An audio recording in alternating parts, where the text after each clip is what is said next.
champa lẻ buông luôn buông bàn xưa.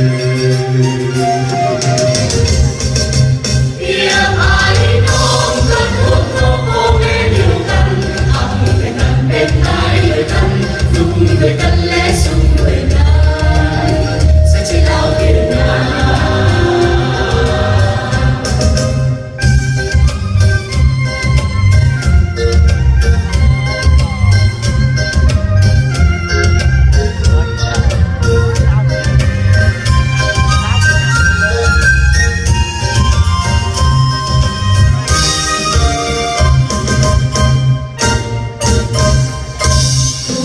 Chung chân tuyến những tháng năm có phai mờ, Lào Việt Nam đoàn kết cùng chiến đấu trong một chiến hào, nuôi hết sức lao dựng xây đời mới.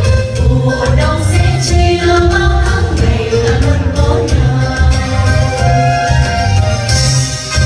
Trường Sơn hùng vĩ bên Nam Đô thêm mùa tình và tình đồng chí cùng sát cánh trên một chiến hào. Hòa liên tự chung cùng chung trận chiến, kề vai sát vai quyết chiến giành hạnh phúc ấm no. Tình nghĩa sắc son mãi thắm tình đoàn kết vững bền.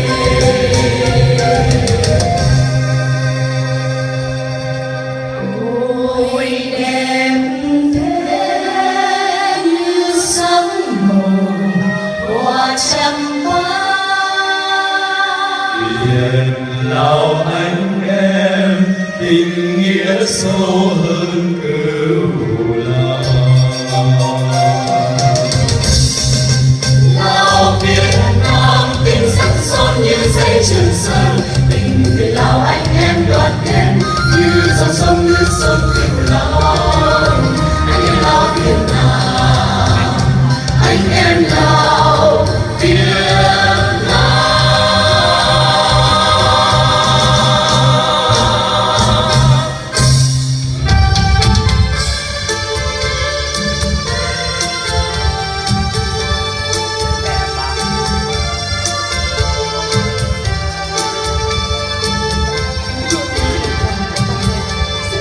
Với quý vị và các bạn, bộ trang phục của phụ nữ dân tộc Thái Bình tỉnh Sơn La với phần trình diễn của thí sinh Hoàng Thị Thảo.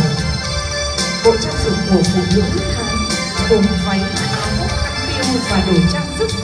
Chiếc áo ngắn sửa cỏ bó sát thân khoe phần ngực và eo của người phụ nữ. Sửa cỏ được đính một hàng cúc bạc lấp lánh gọi là hoa bén. Hàng cúc này có hoa văn hình các con côn trùng, hoa lá như ven dầu nhện hoa mai. Hai hàng cúc bạc hai bên bạc sửa cỏ tượng trưng cho sự kết hợp nam với nữ, đực với cái, mang ý nghĩa trường tồn của loài giống. Nổi bật trên sự nền nã của chiếc váy màu đen là chiếc thắt lưng dệt bằng sợi tơ tằm màu xanh mềm mại, chung sa tích bạc đong đưa theo nhịp bước, tạo thêm nét duyên dáng của người phụ nữ Thái. Bộ trang phục không thể thiếu chiếc khăn piêu mà người phụ nữ dày công thêu thùa với những đường nét hoa văn màu sắc rực rỡ, được tạo bởi bàn tay khéo léo chăm chỉ, là phần đoàn viên trong tình yêu đôi lứa.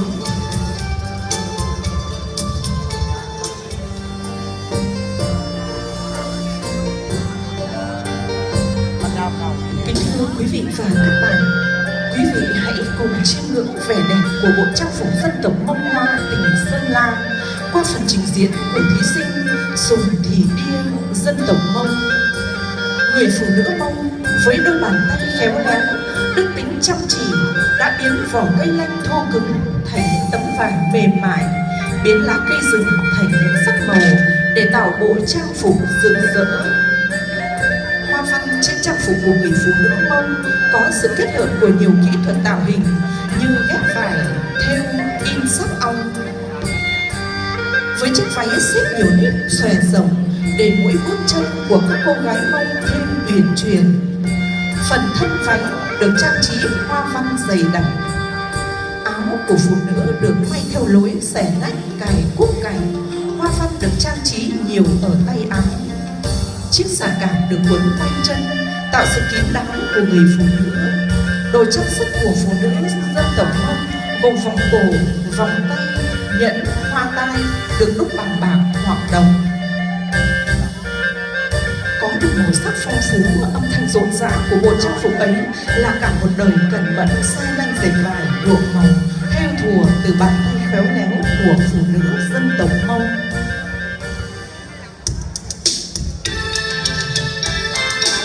Và đây là bộ trang phục của phụ nữ dân tộc Lào do thí sinh Kanlara Thăm Mạ Vông dân tộc Lào trình diễn.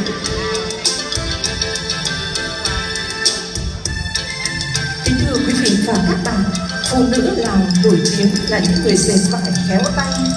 Tuy có số lượng không đông và sống đan xen với người Thái, nhưng họ vẫn giữ được bản sắc riêng của dân tộc mình.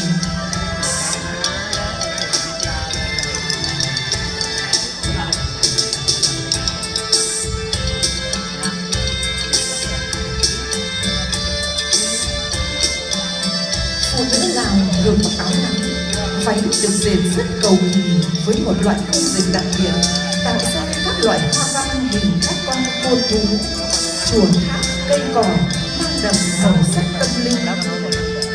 Trang phục phụ nữ Lào không thể thiếu chiếc khăn được dệt hoa văn cầu kỳ phát chéo qua vai. Trang sức của phụ nữ Lào gồm vòng tay, hoa tai, nhẫn được đúc bằng bạc. Tất cả như tô thêm nét duyên dáng quý phái của người phụ nữ dân tộc Lào.